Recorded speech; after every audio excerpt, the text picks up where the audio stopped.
You guys, welcome back to Jay's Speed Shop. Today we're going to be working on a radio installation for the 2012 Jeep JK. It's currently has the factory stereo in it, so we're going to upgrade to something that's got modern Bluetooth and CarPlay and all that kind of good stuff. So I'll quickly kind of show you the one we're going to use. So this is the stereo we're going to put in. It's a Sony touchscreen. So we're going to give it a shot. I kind of forgot to start filming when I started, so I'll kind of catch up to what I've done so far. So one, disconnect the battery, put the emergency brake on, disconnect the battery. Not sure why the emergency brake has to be on, but that was part of the instructions from Crutchfield. So I got the stereo from Crutchfield. I've already put some new speakers. There's already video out for the new speakers. So it's disconnected the negative cable on the battery, 10mm wrench to do that. And then a couple steps inside done so far. So the first one is the knee panel. This right here has to come out from under the dash. So this has the 4 white clips and it just pops out from under the dash right here. So it's underneath the steering wheel, kind of goes up and around the steering column. So what I used to get that out was just one of these plastic trim removal tools. You can pick these up quite a few places. I'm sure Harbor Freight probably sells them. I think I got this set off of Summit or something like that. But they come in handy. Usually you can get them in like a set of 5 or 6 different styles with, different bends and different thicknesses and whatever. But anyways, they come in really handy for doing this interior stuff. They can still damage a panel, but a lot less likely than trying to use a screwdriver. The next step was to remove the rubber, it's like a little rubber insert that goes in this upper dash part. And then there's a 7mm bolt, comes out there. And then at the top, right where, and this is really hard to see, but right where we removed the, let me see if I can get a light up in there. Removed right at the top corners. Here you go. Right there, you can see that bolt hole. So there's a 7mm bolt on each side of the steering column that needs to come out. And then you got to pry the, if you have power windows, that's the power window spot there. So you got to take the switch out of there, which is someplace here. So here's the switch that came out of there. It was a little hard because there's not much slack at all on this cable. I mean, it doesn't come out of this hole at all. So you got to open up that little red tab on the side there. And the Crutchfield instructions didn't really talk about that little red tab on the side of that plug. You got to pull that up. So it kind of snaps down and it locks the plug in place. So once you pull that up, and then you kind of press on this back. It's kind of hard to see right here, but right there above my finger, you kind of press on that piece there, and that kind of releases it. So it's a little hard to get your hands in there because that literally that plug is just right in front of the opening. So it's a little hard to get in there. And then once you have that out, there's one more 7mm screw right there. So so far, I think I've removed 1, 2, 3, 4 screws so far. And they're all the same. They're all exact same size, so you don't have to worry about getting them mixed up. So the next step is this whole section of the dash, like from this seam here across the top, and I think it brings up the whole part over above the driver's side. All that comes off in one step. So I'm going to try and get that popped up, and then we'll go from there. So I'm probably gonna have to put the phone down while I do that. But again, I'll use one of those blue interior pry bars. So basically all I did is I kind of started right at this bottom corner, popped it up, and you can see it's kind of starting to come loose, and then just kind of worked my way around.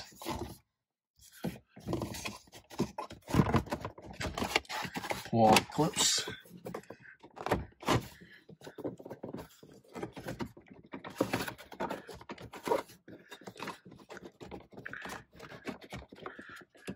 There's 17 of them in total. And then that whole thing, supposedly I'm going to put the steering column down, so it gives me a little bit, there we go, a little more room now with the steering column down. It seems to be loose. It's a matter of kind of fishing it out of here. There we go. So now we got the whole dash opened up. You can see, pretty straightforward. All those clips out. So then the next step is to remove the radio, which is these just 4 screws, one in each corner that hold it on.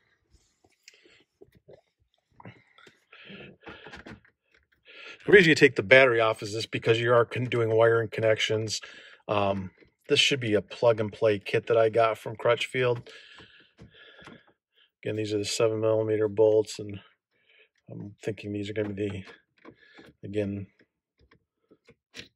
yeah, these are all the exact same size.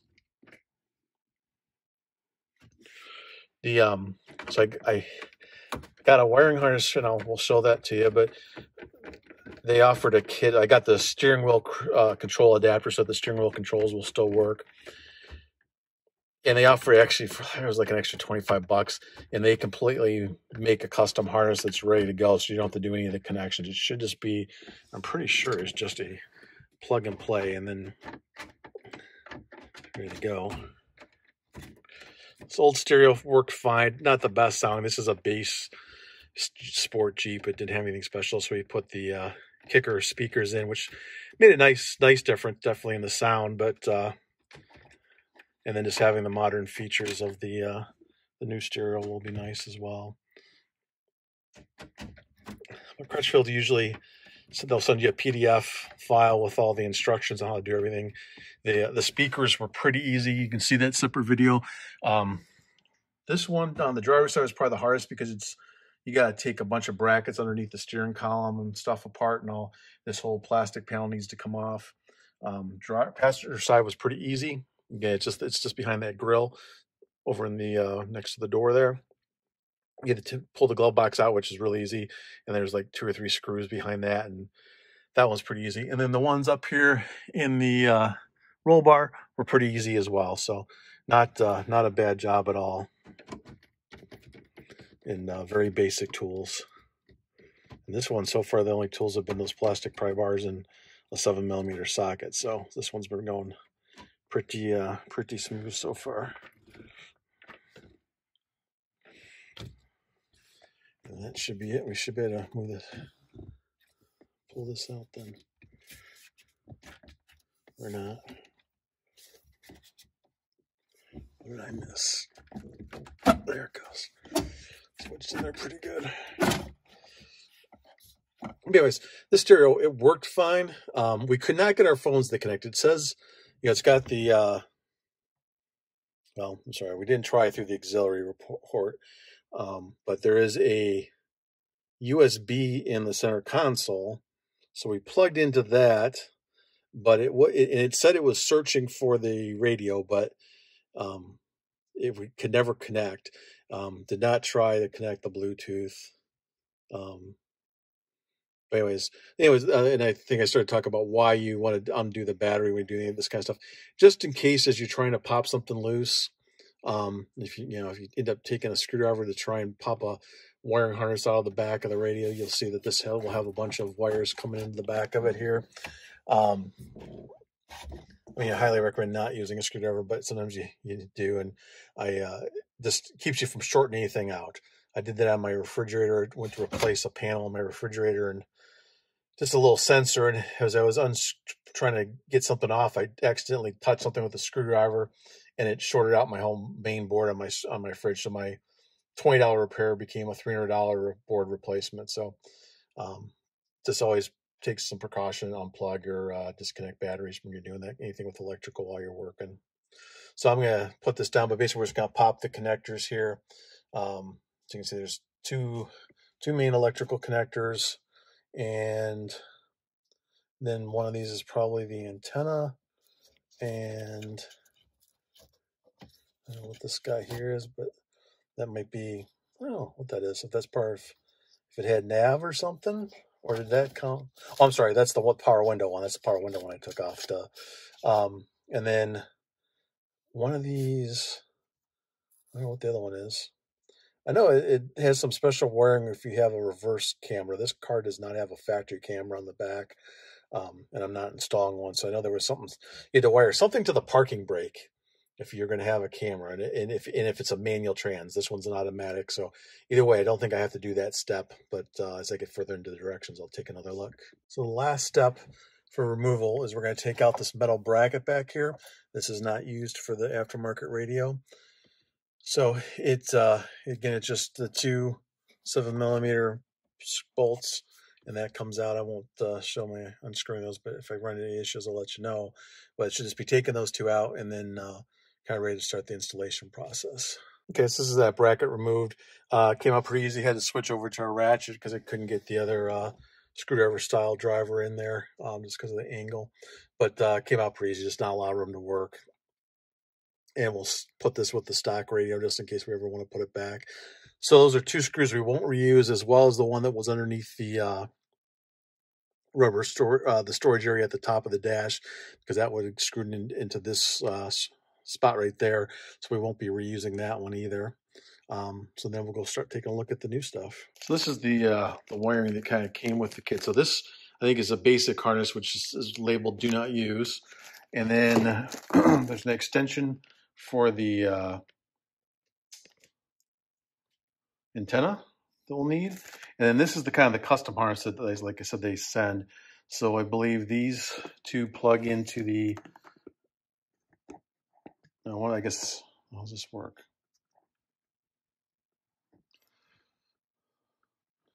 So I'm not sure what this one does. This must be one of the wires that's on the dash, or in the dash already. It's got this type of connector. I'm not sure if that's for the steering wheel controls, what that one does. And then this one, I assume, connects to the back of the radio. And then this one will plug into the factory harness. So we'll open up the radio and see what that looks like as well. So here's a look at the new stereo. So it actually different than what I was expecting. Okay, so it's got basically a single DIN body with a big screen on the top. So we'll figure out, I believe, these mounting points, and I think like these two pieces here. Let's go on the side because this face is a little bit narrower than the factory radio. So I assume that these brackets go on the side and allow it to then probably, or what are used to bolt it into the car. And then there's probably those little panels or fillers that kind of fill in on the sides to make it look right. Comes with a mic that'll have to be mounted up on the visor. So we'll run those wires while we got the dash torn apart, so it shouldn't be too bad. Kind of forgot about that piece. Yeah, and then this does plug into the back of the radio. I think this is the one that plugs into the back of the radio for the remote, which is I think what this little box is here. I think this is the box that kind of makes the steering wheel interface work. Hopefully it works better than the one on my Silverado did. It kind of worked, but it didn't work perfect. We'll go from there. Okay, so the next thing we're going to do is we're going to install the mic and try to get the wires run for that before I forget about it. So that just mounts the visor. I've left a little bit of slack here. I looped it over the arm. And then the next step is to try and fish it and trying to get it to stay back behind the A-pillar. I'm not sure. It doesn't really want to stay back there. So I may have to end up putting a little, I kind of tucked it here into that. So that's holding it. I may have to end up putting a little bit of tape on it to get it to stay up in the corner there. And then I'm going to do is bring it around and down through that hole. You can see the orange paint back there. Bring it down through there. And I should be able to then run it back behind the IP and over to the radio area. So I'll give this a shot real quick. So what I did is I got a piece of a little bit heavier gauge wire. And I was able to run that wire up kind of the route I want to take. Because this wire is so flimsy, it's hard to push through. So I use this thicker wire. And I just wrapped it around the little plug there. And then what we'll do is we'll kind of pull this through slowly, and then we should have the wire run back where we need it. And it should be nothing really there for it to bother. It's should be good if it just sits back there. So what I did in order to run this wire, so I was trying to just tuck it back here behind this the A-pillar, but it wasn't staying, and I was going to tape it. What I ended up doing was I pulled the visor off, so you can see the mounting holes. There's the visor sitting here. It's two. This is a T20 Torx bit. So there's just 2 screws to hold the visor on. And what that allowed me to do then was loosen up this pan. That's the visor is what holds this panel in place. And then there's one Christmas tree clip here. It's also connected. There's like a plastic, feels like a plastic screw, but I couldn't get that to unthread. But anyways, I loosened it up enough where I was able to run the wire up back through there. And then I was able to just kind of run it down this outside lip. So it's just basically right back here behind the A-pillar trim. And then it still tucks down and comes up through here out the bottom of the A-pillar trim. And then we'll rerun it across the top of the dash. So right now I'm just going to screw the visor back up. Well, I guess I'll finish threading this through. And then I'll screw the visor back up. And then we'll run it back behind the dash. And that should keep it tucked up out of the way. Because now it's kind of back behind this screw here, so it won't be falling out through in front of the windshield all the time. So now we got the visor reinstalled. What I did is just make sure that you have enough slack in that wire to be, you can still move your visor around so that you can cycle it back and forth. And then what I did, you can see I got the microphone clipped right there. And then I just kind of tucked this wire into the groove there so it's not flopping around. Then you can just kind of pull it up above the visor.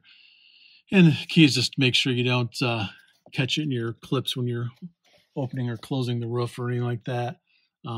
We could probably pull a little bit of that slack out and find a different place to kind of hold it back here so it's out of the way. There we go. So anyways, it kind of gets it out of the way.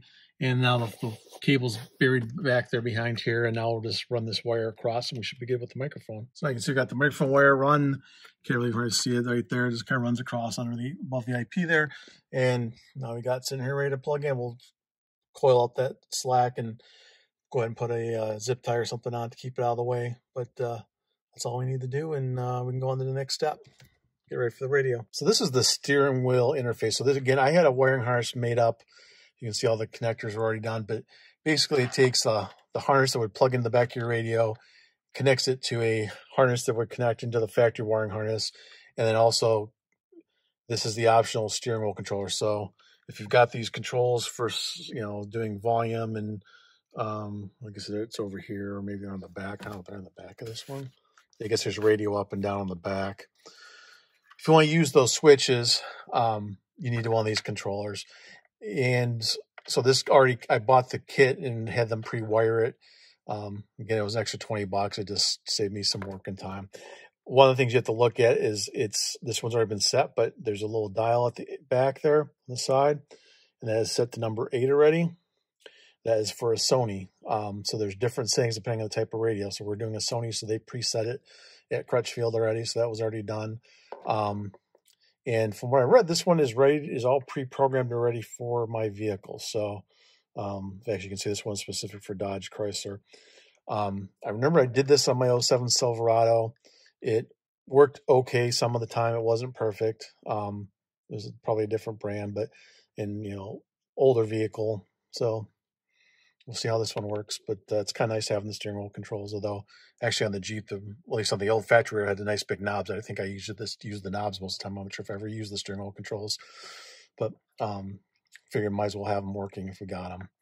So I'm going to basically this will plug right into this gray harness will plug right here into this black harness from the factory, and then the other black clip will plug into the radio. This one is the remote control for the it plugs into like the wired remote plug on the back of the radio, and then you've got your this one does not get used. I'm not sure what this one was, if that was the old wired remote or if that was the old microphone. I'm not sure what that wire did, because there is a factory mic. I did discover, I hadn't noticed it before, there's a factory mic in the corner. But I took this connector apart, this yellow thing, hoping maybe it would just be a plug. I could just plug the factory. But it's not a standard, like whatever you call these, that type of connector like you typically expect for a microphone. That is not that type of connector. There's like, pull that front yellow piece off and it's kind of a funky looking connector. And then this white one is the antenna wire, and the kit comes with an adapter that plugs into this adapter, and then has the kind of like your old fashioned style one that plugs into the back of the radio still. And I lied, that is the window switch with the black ones. This is the gray one's got to plug into that gray one there, which is the radio. That's the one for the power window button. So this one will plug into there. And then one other thing to note on this harness is it has this extra purple wire. I just taped up the end of that so it wouldn't short on anything. But this is if you have reverse camera. So you have to connect this to the reverse light switch on the vehicle. I'm not sure exactly where that's at because I don't have.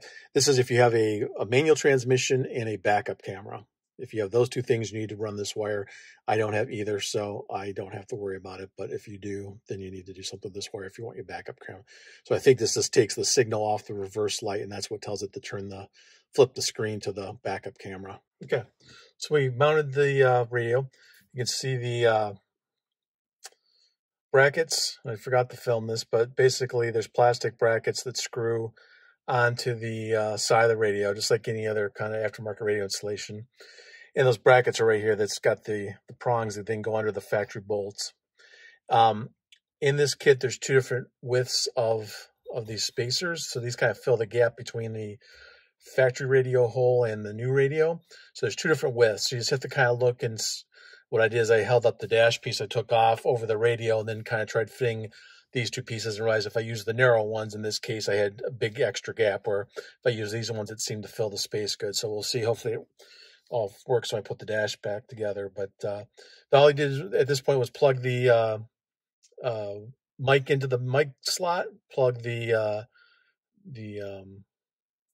remote off the harness for the remote that I showed you, the one jack into the back, and then plugged in the factory or the radio harness into the back of the radio. That was it. So 4-wire antenna, mic, remote, and then the main harness. So just click those back in. Radio goes right back into place. You see I've kind of tied the wires back here, and we should be good to go. So we're going to try firing this thing up. Okay, getting ready to start putting this back together. First of all, we got the radios in. We did test it out before we did start putting it back together. Everything works good, sounds really good. Very happy with the radio itself. It's very easy to use. I'll show a little demo when I'm done putting it back together, but it's very easy to use. Bluetooth works good. Everything's worked as we expected, so it's good. One thing I noticed as I went to put this dash back on is that some of these little clips are missing. And so what happens is when you pull it off, so I've got one missing at the top here, another one missing at the top there. Is it just the two? Oh, maybe one more there. That one looks like it kind of cracked the plastic a little bit. So I'm going to, I think, go ahead and put it back together with a couple clips missing. I'm sure I'll not be pleased. I'm going to try and see if I can order some. In fact, I may wait until so I can get to the auto parts store and just see if I can get a couple of new clips. But it sounds like, from what I've just researching online real quick, there's somebody that sells some that looks similar. But when I tried to order them off Amazon, it said they're out of stock. There's some people that have the part number out there. They're actually a plastic clip, but I think a metal clip would probably work as well. So I think what I'm going to do is I won't take this big dash piece, but I'll take a smaller one with me and go to hit the auto parts store tonight and just see if I can find something that looks similar that might work. And then if not, I'll try and order something. So if you go to the dealer, they want you got to order this whole dash piece or something like that, something ridiculous, which makes no sense for a couple clips. Some people said once you drive around for a while, they'll fall out on the floor because they're just back inside the dash somewhere. I poked around in there. Actually, at first I thought they were metal, so I was sticking a magnet down there trying to see if I could find them, and then I realized that they were plastic. So I'm like, okay, so that's not going to work. So anyways, I poked around as much as I could, reached up behind the console, trying to see if I could find them anywhere. I couldn't. So we will see what we can find. If not, we'll put it together as is until we can get some ordered, just so we can drive it around. Just gonna have a couple loose fitting spots, but there may be some metal ones that are similar that'll work too. So I will see what I can find. The only issue I ran into is, as I mentioned before, is broke a couple of the clips on the dash. There's, I think, 17 clips on the one main section of the dash comes out, and 4 of them, I guess, shouldn't say broke. They fell off, and I can't find them. They dropped down in the dash somewhere. And so looked online and a little bit. Doesn't sound like you can go buy them at the dealership, but it looks like there might be some on Amazon that'll work. I'm still trying to figure it out. What I'm going to do is I was missing 4, so I stole the 4 off of I call it the knee panel, the one that goes underneath the steering column. That one, because that one I can easily put on back, I can get the rest of the dash put back together, and then I can figure out how I'm going to, if I have to do some alternative method to fasten that panel, or it's a very small one, so I could probably almost Velcro it up or something. But I'll try and find the right clips or a clip that'll work. I've seen, metal clips that are very similar. I went to a couple different auto parts stores the other night. Nobody had anything. They had something similar, but they were metal and they were way too big. And in order to cut them down to make them work, they would have lost their structural integrity in the process. So that wasn't gonna work. But if I could find some metal clips similar or something else, I'm gonna poke around online some more and see what I can find. But for now, I'm gonna go ahead and put those clips onto the main dash panel so I can get that put back together, and then have the interior 95% back together, just that one panel underneath the steering column, which you don't hardly even see. We'll get to as soon as we can get some clips. So you can see I replaced, there's one of the clips, the ones that don't have the green dots. The green dots were the ones that were factory behind the dash. So I had to replace that one, this one up at the corner, this one over here. So I think just 3. I'm not seeing any other ones that are missing. So then it's just a matter of sliding this back in place and snapping it down. And then we'll reinstall the window controls and the little storage compartment at the top. And these 2 holes here are screws that go in down here kind of to the side of the dash there. So we'll kind of finagle this thing in place and snap it down. Okay, so here you can see I've got it sitting in place. It literally just kind of slides down in there. And at this point, you just remember pushing it back and letting it lock into each of its mounting points. And then we'll have to put a screw there and the 2 at the bottom of the dash. We should have 3 screws left over because we're not replacing the one that went through the top here, because that bracket was removed to make room for the new radio. And then the 2 that held the bracket on that we removed. So we should have 3 screws left over and we're done. But this should at this point just be a matter of kind of clicking this into place.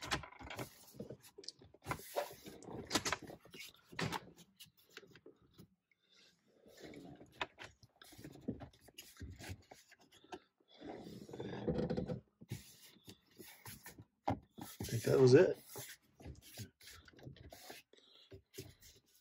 So again, we're going to put those,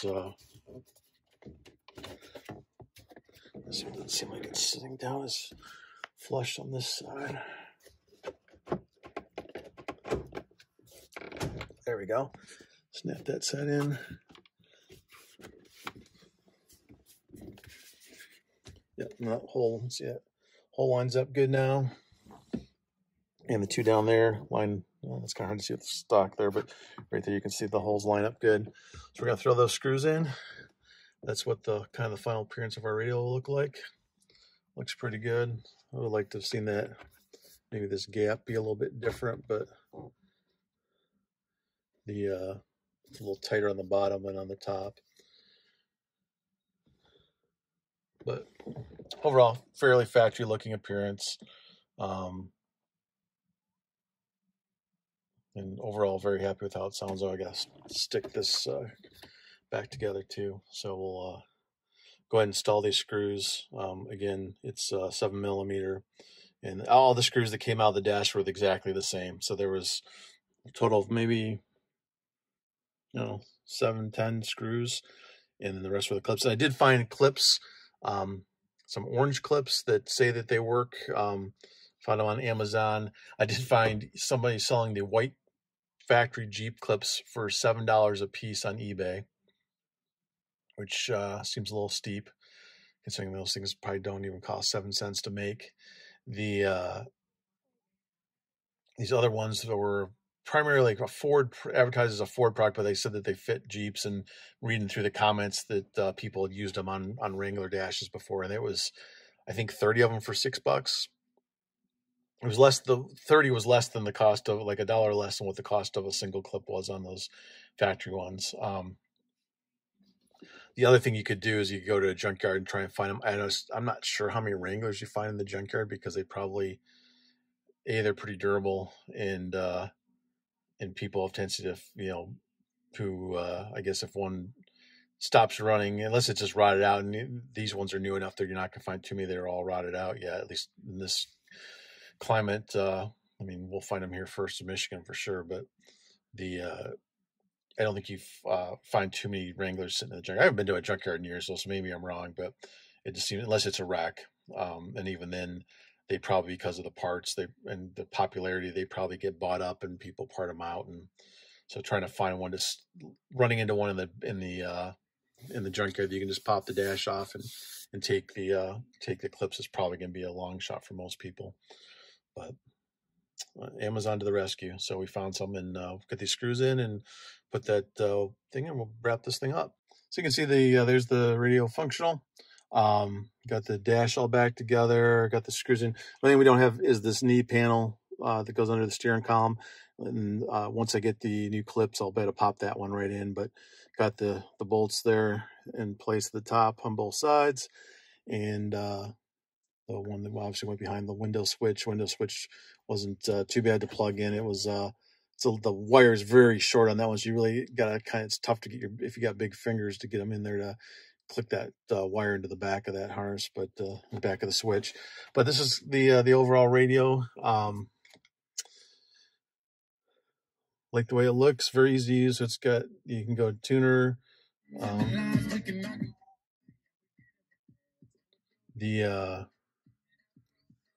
Basically, it's got just a home button, takes you back. You can, if you have satellite radio, you can go to Bluetooth, you can go to your phone.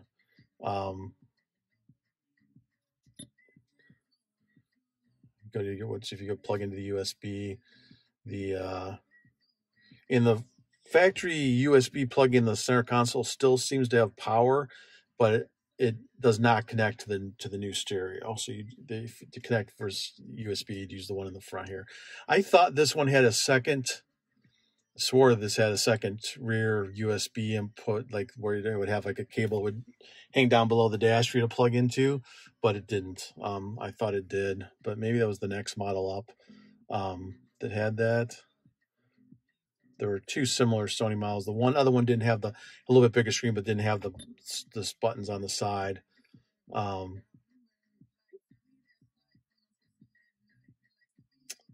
I can show you, like, it does. So I've got to keep filming. When you recognize it, allows you to say, okay, change the Apple CarPlay. Okay, I can still film. So you can go to CarPlay, and then there pops up Maps app, my Napster app. Nothing's home for that now. Phone information is there.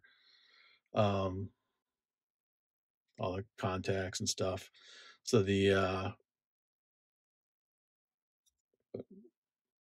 works as advertised. Music sounds great through the phone too. Overall happy with it. I'd listen to the music, but it definitely better. This Jeep, we had already upgraded to some kicker speakers a couple months ago, which were a big improvement over the factory speakers, even with the stock radio. But now it's so much louder and clearer sounding with this new stereo. It sounds good. I just don't have any music I can play that won't be a violation on YouTube, so I can't play it for you, but it sounds really good. I've had Sony Explode stereos in a couple of other cars, and this sound quality is on par with those. Where the stereo itself, even without any kind of extra amp or anything like that, has plenty of power and plenty loud enough. Obviously this one you can run subs off of it and stuff too. It does have the preamp outs and the stuff on the back of it, so it gives you some other options if you need that. This is just a cruiser vehicle for us. This will be more than enough. My wife really just wanted to have the Apple CarPlay. That's the main reason for upgrading, and to be able to play music, because we couldn't get our phones to connect to the old stereo.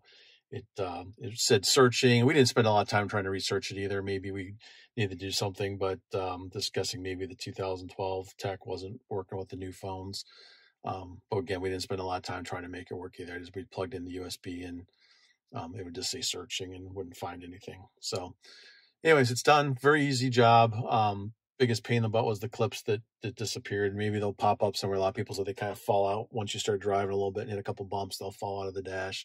But was able to, I think, find some replacements. And overall, probably a couple hour job. Again, you need a 7mm bolt or a 7mm socket, a Phillips screwdriver. I used a Torx bit. Oh yeah, when I was pulling out, because I pulled out the visor because I got the microphone mounted up here on the visor, and I wanted to get the wires way back behind the A-pillar so they weren't hanging out. So I did that by taking the visor, and that loosens up this trim up here enough that you can get the wire back. They're good. And so then I again ran the wire down behind the dash so it plugs into the stereo. And but overall pretty easy. And if you got an easier way to mount the mic, you could even save a few minutes there. But it really wasn't bad, because once you open and take this off, you got to take this top panel off anyway to get to the radio out. It pretty much opens up the top of the dash. It's very easy to run the wires through there, or the wire through there. And again, this one you could hook up to a backup camera too. It does have it is set up to hook up to a backup camera. I didn't put one on. We don't have one on here. I'm not planning on putting one on here.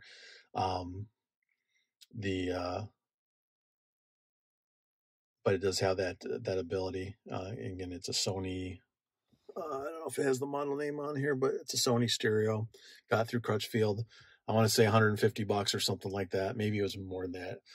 A lot of the touchscreens they had, they seemed to have there was some. Maybe it was $300. I know a lot of the touchscreens they had were over $1,000, and I wasn't putting $1,000 stereo in this thing. Aren't going to drive it that much. And I said I've been pretty happy with I've got Sonys, and Trans Am has a Sony. My 70 Camaro has a Sony. The Monte Carlo had a Sony. And I've been pretty happy with them. And another thing too is once you kind of figure out, this one's really easy to work. Those smaller single DIN units. If I don't drive the car for a while, I kind of forget which buttons do what on the radio. It's not real clear. And actually, most of them have a remote, and this one does have a remote as well.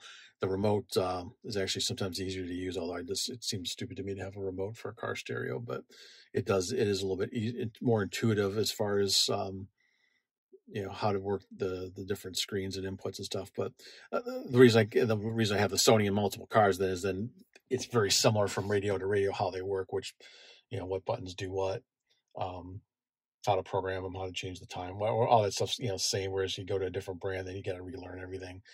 And especially when it's a car you don't drive every day, it's a little bit harder to do. This one's really simple though. It's really the two buttons and the couple screens, and it's very, very straightforward. So pretty happy with it. So if you like this video, please hit like on our channel. Feel free to add comments if it was helpful, or if it was not helpful, you can feel free to say that too. Try to add as much detail as I can. This one I had to put the phone down a couple times because I was filming by myself, and it's really hard I don't have a good stand for in the vehicle when I'm doing stuff. But I tried to show all the steps and what tools were required. Again, I started to talk about the 7mm wrench, and then really having one of these set of these plastic trim tools comes in really handy for popping the clips loose on the dash and stuff like that. So other than that, is it pretty much one screwdriver, one 7mm, and that trim tool. And if you don't have the trim tool, take a screwdriver, but wrap some tape around it, or just put a towel around it or something like that, so it's not, because you start trying to pry on this plastic with a metal screwdriver bit, and it'll have tendency to mar the plastic before. Even those plastic tools aren't perfect. You still got to be careful. They can easily mark up the, especially if some of the softer vinyls. This stuff's all hard plastic, but so like some of the cars have more of that vinyl that's built into the dash too. That's like a leather look or whatever. That's got a soft touch, and that's easy to mar as well. So just take your time, be patient. I would probably order a set of those clips before you do it. I just went on Amazon, Googled JK. Actually, I went on, I just Googled JK dash clips, and it came right up with a couple different options, and it's a couple different things through Amazon. And the ones I got were an orange clip that worked on Ford and Chrysler vehicles. But it's supposed to be, they had if you click on the dimensions, they had the dimensions of the orange clips in the ad, and I measured the white clips that I was taking off the dash here, and the dimensions seem to be the same. So I'm pretty confident they're going to work. And then we'll get that knee panel on, and we're done. Thanks, guys. Take care. So as I mentioned in the other videos, this is the clips I found on Amazon. These are basically identical to the white clips that I used a whole lot of the dash pieces in place on the Jeep JK. The packaging says it's for Jeeps, Dodge Challengers, etc. But it's orange instead of white. But other than that, it's exactly the same dimensionally. I just put those on the, I had left off the panel that goes underneath the steering column because I stole some of those clips so I could get the rest of the dash back together. And these worked perfectly. This is the exact replacement. They were, I believe I probably said this already earlier in the video, but somebody was selling on eBay the white Chrysler clips. I'm assuming they were getting them out of a junkyard or something. And they wanted $6 a piece for them. And this was a 30 pack of these for like $5.50, or it was actually cheaper for the whole 30 pack than it was for a single one by 50 cents or something like that. It was ridiculous. So anyway, so I got a few of these. So next, if I have to take the dash apart or anything else, I'm assuming these maybe get used in other places as well. But and again, they didn't break. Well, I don't think they broke. I think they just fell off when I was pulling the dash panel out and fell down behind the dash. So I couldn't find them. But anyways, Amazon's the place to go to find them.